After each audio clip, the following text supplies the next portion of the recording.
Mazhar for kind introduction. I'm really thankful to the FamilyCon for inviting me here to deliver on this subject. पहले तो मुझे subject की समझ नहीं, मैंने कहा session start होया गया से end भी गया पे होगा तो कुछ simple चीज़ होगी. But then when I looked at the topic, I said, "Oh, मारे गए." So this is something which we are not clear ourselves. Something that we are still learning to. We're trying to learn and we're learning to live with this new concept. And where are we going to end up? Just artificial intelligence. In understanding about artificial intelligence 2 years back was different. Understanding about artificial intelligence today is different. And maybe down the road, 2 years later, is different. I was really happy to be speaking in front of my colleagues with whom I've been working previously when I was working in Jinnah Hospital, Professor Zafar and Professor Arshdeegi Saab. And many session covering all these topics, APDs, functional gastrointestinal disorders, constipation, and then beyond as well. I asked who gave this topic. They all said, Mazhar said, so thank you very much. It's a stimulating task. कई साल पहले FamilyCon में मैंने एक दफा पूछा था कि who is the boss of the body? तो जुनैद के साथी ने कहा हार्ट. मैंने कहा नहीं, ये हार्ट पहले था, अब लिवर है. पिछले 2 साल में माइक्रोबायोटा का जितना तेजी से काम आ रहा है, मुझे लगता है कि the boss of the body is gut and not the liver and not the heart.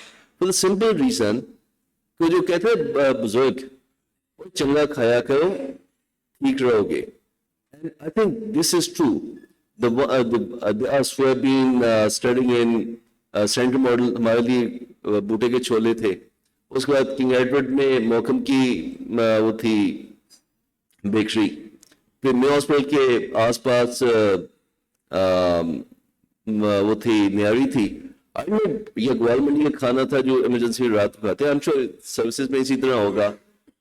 So purpose of highlighting this is that what we eat today is going to reflect on us in the coming days. आज जो हम बच्चों को फैटिंग चीजें खिला रहे हैं, शायद साहब ने बाद में जाके उनकी डायबिटीज का टेस्ट भेजना है जो पहला लेक्चर में दिया. So I think it's very important to understand the concept of microbiota and all that. The content of the disclosure, the content of the slides don't promote the commercial use of any product. And Gut Health 360 is a new concept, and understanding is yet evolving. And we don't understand the details of this up till now.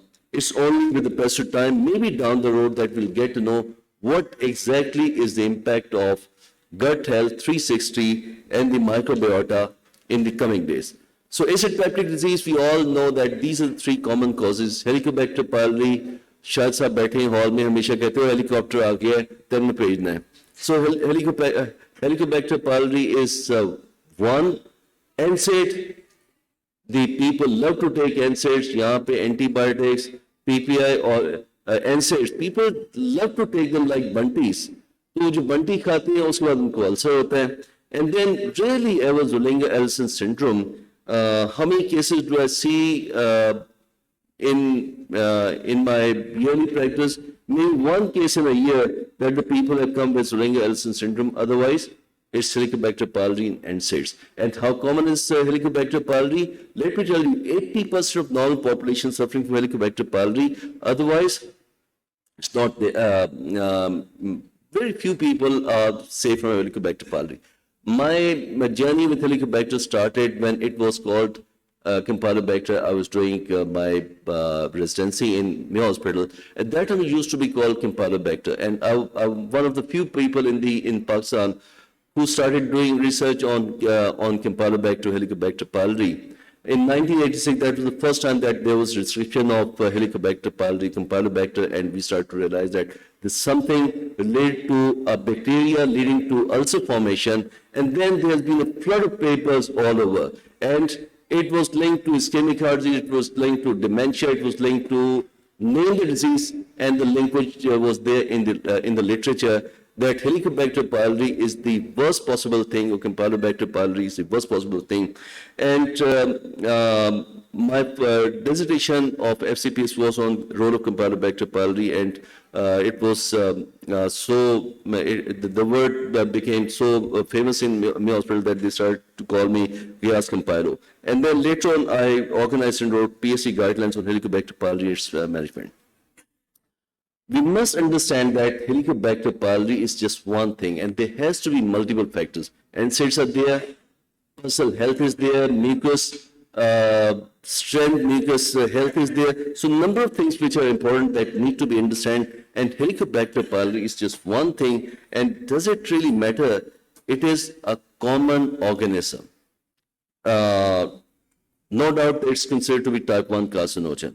No doubt that it is linked with so many diseases, but generally we require it in the childhood. And not each and every Helicobacter pylori patient requires treatment. It is there in 80% normal population.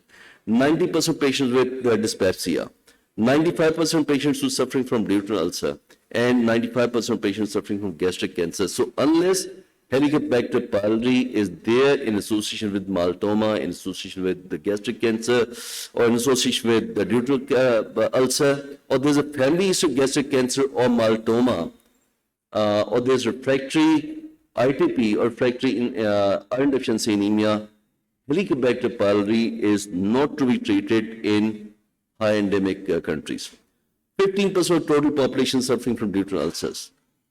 That's something that needs to be remembered. So every Helicobacter pylori patient cannot be suffering from duodenal ulcer. There has to be some additional link that a person who's suffering from Helicobacter pylori infection is developing duodenal ulcer in his mid-30s. So what are the factors?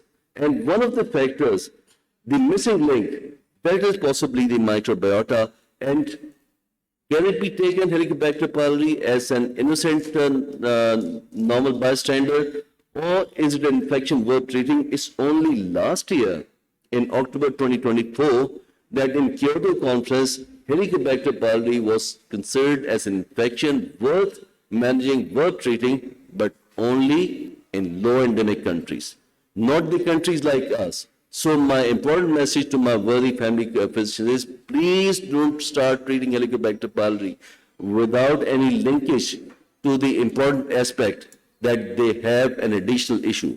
Otherwise, we need to remember, if you look at this cartoon, this is a very interesting and very comprehensive cartoon.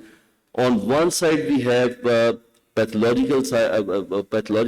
On this side, we have got phylum, the bacteria, the microbiota which is there in the stomach, and on the other side we have the microecological disorders with chronic gastritis, Helicobacter pylori gastritis related ulcers, intestinal metaplasia, gastric carcinoma.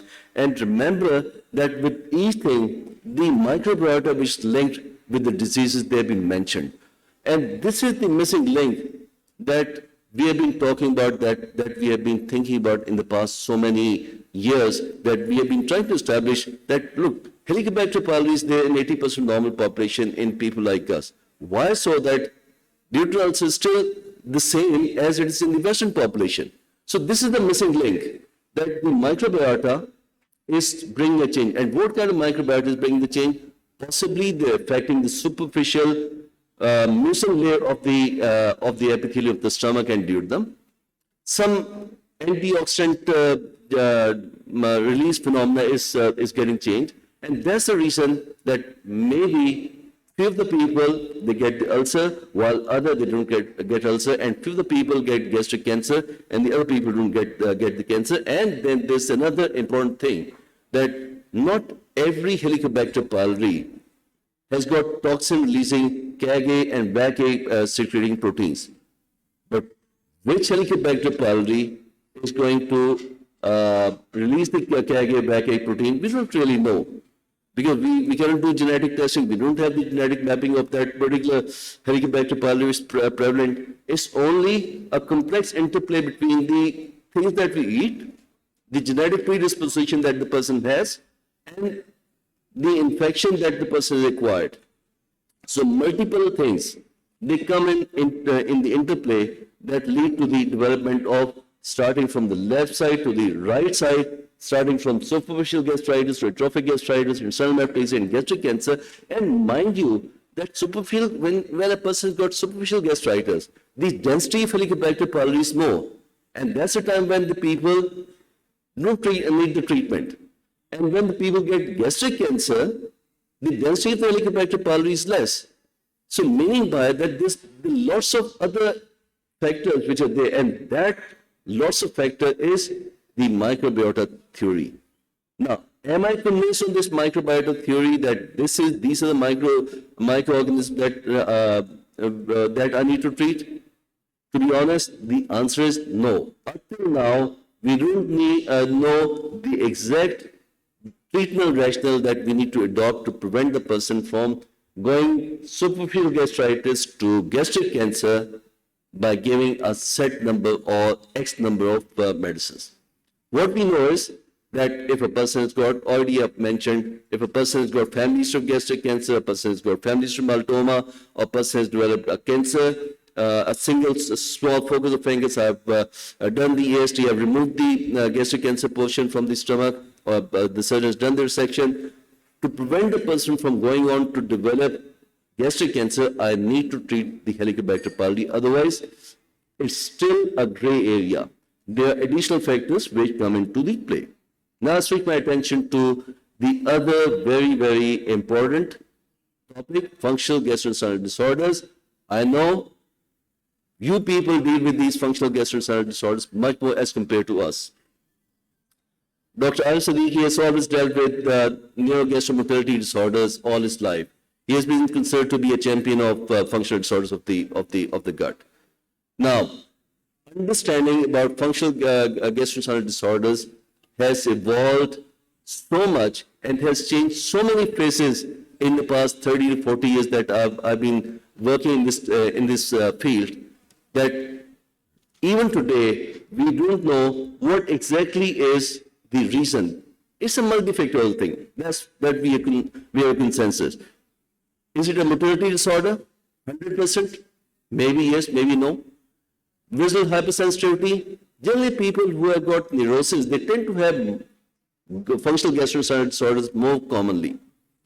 Altered mucosal immune function, a concept which came up somewhere around year 2000, is still very much relevant. It's there.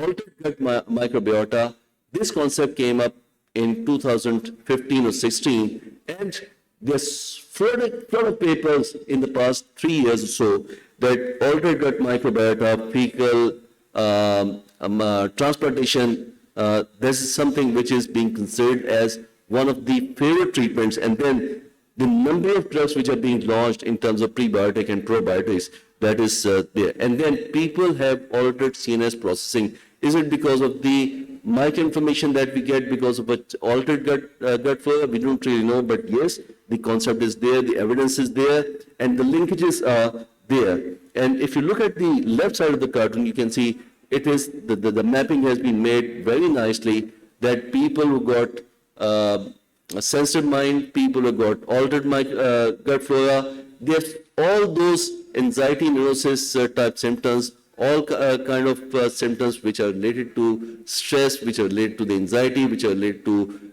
neurological side. At the same time, they got neurogastromotility disorders. So there's something common between the two. And these are the list of disorders.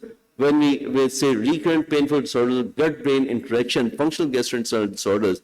In the esophagus, we got non-cardiac chest pain, functional chest pain, functional heartburn, gastrointestinal side, gastroduodenal side, functional dyspepsia, episodic pain syndrome, chronic nausea vomiting syndrome. On bowel side, we got IBS. On gallbladder sphincter fluid side, we have got recurrent biliary type pain, in centrally mediated disease of the GI pain. It is centrally mediated abdominal pain syndrome, narcotic bowel syndrome in people who use lots of narcotics. And finally, colorectal disorder, which is not uncommon, and I'm going to come down shortly, but Levator-Ani syndrome is again something which is worth considering. And if you look at this cartoon, again, a very, very important cartoon, linking microbiota, gut-brain axis with all the possible intestinal barrier dysfunction, gut immune dysfunction, abnormal secretion, altered GI motility, and visceral hypersensitivity, the 5 important components of this functional gastrointestinal disorders of the body. So this is something that we need to remember, and the linkage is that the gut microbiota, they release some kind of chemicals which lead to increased permeability, absorption of the chemicals, absorption of the various cytokines, leading to an altered dysfunction. And remember, depending upon the proportion, depending upon the balance between the butyrates, propionates, bile acids, methane, ethanol, and hydrogen sulfide, that the people get the kind of symptoms. That people who got more hydrogen sulfide in the intestines, they get to have more bloating. People who got butyrate, they tend to evacuate more. The people who got more propionate, they tend to have more constipation. Bile salt malabsorption with inflammation of the terminal ileum, bile salt malabsorption. This is something which is there in the society. It's quite common. Functional constipation. Now, even sitting in this hall, I know at least 30% of people would have significant constipation. And what is functional constipation? Frequent bowel movements, difficulty in passing stool, feeling of incomplete abdominal discomfort and bloating, and feeling of incomplete evacuation. This constitutes the functional constipation. And dysbiosis is the basis of that. We have 3 types of constipation. 1, when we have anorectal dysfunction. 2, when we have slow transit of the bowels. And 3, constipation when even the transit is normal and there's no anorectal dysfunction, some other phenomena is there. So these are 3 things. For anorectal dysfunction, the treatment is simple. If a person got constipation because of anorectal dysfunction, treatment is retrain the person on potty side. जैसे बच्चे को train करते हैं, potty training करते हैं. Exactly same way, in these people, we have to retrain them by asking them to follow the Kegel's pelvic floor exercises. But otherwise, for slow transit constipation, or the people with constipation without any slow transit, we have to give them a combination of prebiotics, probiotics, and that can be in the multiple form. Eubiotic microbiota and dysbiotic microbiota, you can see what type of foods and what type of things are associated and what kind of food are we consuming these days. अभी जो खाना इसके बाद लगेगा, वो किस side पे fall करेगा? उस साइड पे, इस साइड पे. You'll get to know soon. मैं उस पर कोई कमेंट नहीं करता. अभी वो खुलेगा तो आप देखेंगे कि लोग किस साइड पे पहले जाते हैं. वो जो सैलेड वाला कॉर्नर है शायद उस पे बहुत कम जाए, लेकिन उस साइड के जो कॉर्नर है उस पे जाएंगे. So meaning by that people are more likely to have short chain fatty acids, GABA, and polyphenols and indoles and propionoids, that they are going to have this kind of problem. And trillions of microorganisms reside in the gut, which are crucial for the digestion, immunity, and overall health. This diverse community of bacteria, fungi, and viruses, and they're helpful. Please don't destroy them by giving unnecessary antibiotics. This dysbiosis that starts with a course of antibiotic, that starts with a wrong food, that starts with stale food, that starts with leftover food, and that leads to an altered gut motility, changes in stool consistency, and inflammation of the thing. Probiotics and prebiotics. We must understand what are probiotics. Live microorganisms, जो mostly companies करती हैं, लेकिन सबसे best live microorganisms कौन सा है? घर का बना हुआ दही, घर का बना पनीर. What are prebiotics? जितने भी ग्रीन सैलेड्स हैं, फ्रूट्स हैं, वो तमाम they the best prebiotics. And what is more is that gut microbiota is linked to almost every disease that you can talk of. बेशक वो डायबिटीज की कैटेगरी में आए, बेशक लिवर की कैटेगरी में आए, जुनैद साहब की कैटेगरी में आए, या किसी और category, even skin, they are all getting affected. That's the reason that I'm saying that instead of heart being the boss, liver being the boss, मुझे तो लगता है कि in future days we are going to get convinced that boss is the gut, जहाँ से तमाम चीजें start हो रही हैं. So we need to be vigilant, and we must understand that with a revolution of artificial intelligence and gene sequencing, we're going to see and we're going to come across much more information on this side, and we're going to have an explosion of information on microbiota, gut 360 health, and its linkage to all the diseases that we come across in our daily practice. And I thank you for your patient listening.